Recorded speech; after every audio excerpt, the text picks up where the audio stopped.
Hai Desi di sini. Dari reformasi kepada reformanan dan kini reformusa. PKR telah mengumumkan 10 calon untuk pilihan raya negeri Sabah. Dari 10 calon ini, 4 adalah calon payung terjun, iaitu calon-calon yang lompat dari parti lain atau calon yang baru masuk parti. Calon yang baru masuk parti iaitu Datuk Ruji adalah bagi kerusi merotai, itu lebih mudah untuk kita fahami kerana PKR perlu menampilkan calon-calon yang berprofil tinggi. Datuk Ruji adalah bekas pegawai kanan kerajaan dan kehadiran beliau boleh menambah nilai PKR di mata rakyat. Calon yang 3 orang lagi pula mungkin boleh ada kesan yang sebaliknya kerana rekod mereka yang suka melompat parti. Datuk Yamani Hafiz Tun Musa Aman adalah anak kepada TYT Sabah sekarang. Sebelum ini menganggotai UMNO, kemudian Bersatu dan kini PKR. Maksudnya parti yang berkuasa di persekutuan, parti itulah yang akan jadi platform politik beliau. Begitu juga dengan calon melalap Datuk Jamawi Jaafar. Sebelum ini dalam UMNO... Okey, saya tertariklah apabila saya melihat video Rafizi Ramli apabila dia mengulas mengenai calon-calon parti PKR yang baru ini diumumkan oleh Datuk Seri Anwar Ibrahim. Jadi dia buka video dia itu dengan mengatakan dulu reformasi, lepas itu reformanan dan sekarang ini reformusa. Datuk Seri Rafizi Ramli. Saya melihat apabila Datuk Seri Rafizi Ramli mengulas itu ya, banyak fakta, banyak yang orang kata apa, boleh membuka minda rakyat dan juga minda ahli parti PKR itu sendirilah. Jadi tuan-tuan boleh sambung lah. Tadi saya video tu berdurasi 3 minit 48 saat kalau tak salah saya. Jadi saya ambil bahagian yang seminit sajalah. Saya sendiri ada mengulas mengenai isu calon-calon yang lompat parti, calon payung terjun, calon berprofil tinggi. Adakah pilihan yang dibuat oleh PMX ini adalah satu pilihan yang tepat ataupun satu keputusan yang melihat situasi politik di Sabah ini dia tak sama dengan situasi politik di Semenanjung. Jadi PMX dia melihat suasana yang begini. Begitu juga saudara Rafizi Ramli ada mengatakan pemilihan calon ini adalah berdasarkan kepada situasi sekarang, situasi terkini di mana mereka nak bertanding. Saya setuju tuan-tuan, saya setuju. Dalam isu PRN Sabah ini ya, ada calon yang baru masuk parti, payung terjun lah orang kata, payung terjun, iaitu bekas KSU, KDN, Kementerian Perpaduan Datuk Ruji Ubi, iaitu orang Sabah yang pernah menerajui Eskom.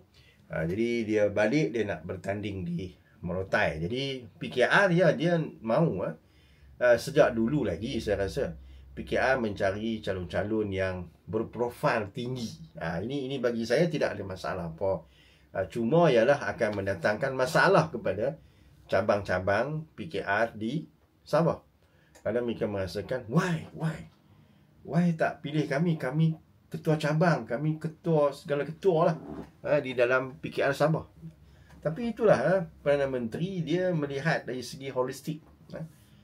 Bagi saya ya, setakat menang ketua cabang baru-baru ini, adakah anda layak untuk memimpin ataupun menjadi calon di kawasan yang anda menjadi ketua cabang? Itu satu persoalan. Jadi saudara Rafizi Ramli pula lepas tu dia pergi kepada calon lompat parti ataupun dipanggil katak lah kan dalam bahasa, lompat katak. Jadi dia refer kepada Yamani Hafiz Musa yang pernah menjadi ahli parlimen, pernah dalam BN, Bersatu, GRS dan sekarang ini PKR. Kerana apa? dia kena duduk, dia kena berada dalam barisan parti yang dalam kerajaan. Itu yang saya nampak lah. Yalah, bagi apa yang dibuat oleh saudara Yamani ini, bagi dia itu adalah satu pilihan yang tepat bagi dia lah. Kenapa kita nak duduk dalam parti yang bukan kerajaan? Jadi dia tak nak menjadi satu parti yang duduk dalam parti yang susah. Jadi dia nak parti yang kerajaan. Hang kerajaan, okey, aku bertanding dengan hang. Hang kerajaan, aku nak bertanding dengan hang. Hang parti kerajaan, aku nak bertanding dengan hang. Kerana apa? Well, siapa tak kenal anak Musa Aman? Ya, seorang ahli perniagaan, kaya raya, bab duit nak bertanding ni sap-sap-sui je lah, tuan-tuan. Begitu juga dengan Jamawi, dia pun melompat sana. Lepas tu ada seorang ahli politik DAP, Josh Yu, pun melompat juga last sekali pergi ke PKR. Dan mereka ini calon-calon yang macam Rafizi cakap tadi, calon-calon yang dah ada nama, yang dah ada pernah jadi wakil rakyat. Jadi peluang mereka itu untuk menang adalah tinggi. Kemungkinan lah. Tapi peluang itu tinggi daripada calon-calon PKR daripada cabang yang sebelum ini orang pun tak kenal.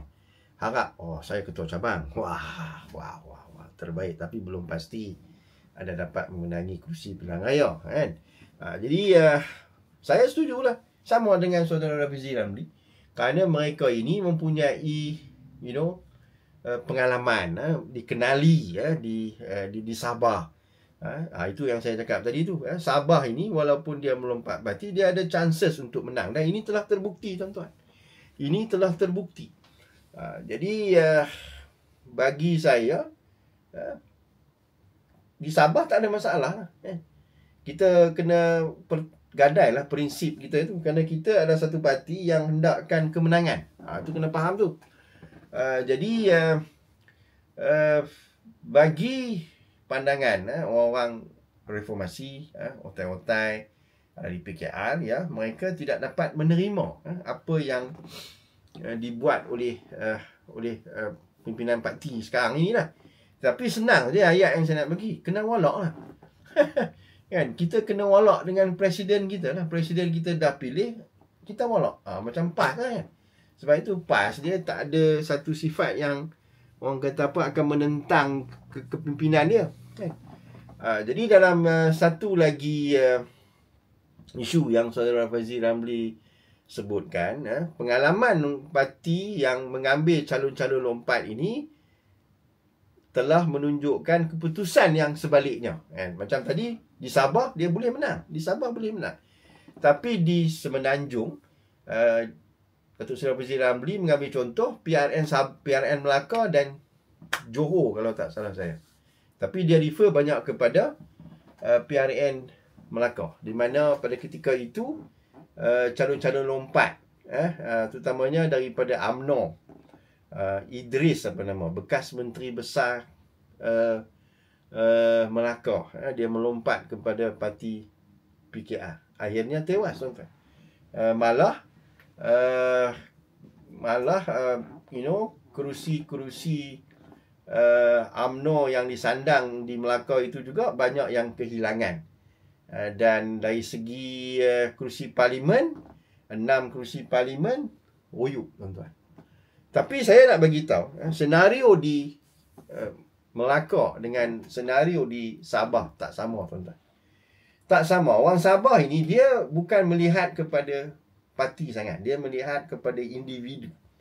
Individu yang banyak menolong mereka, yang banyak memberi bantuan secara mikro, tuan-tuan. Secara mikro. Sebab itu kalau kita tengok di Sabah, walaupun kawasan yang mereka tandingi itu dan mereka menjadi ahli parlimen ke, tidak membangun, jalan pun tak teruk, lubang sana, air tak ada, elektrik terputus, pembangunan pun tak seberapa, tetapi mereka masih lagi menjadi pemimpin.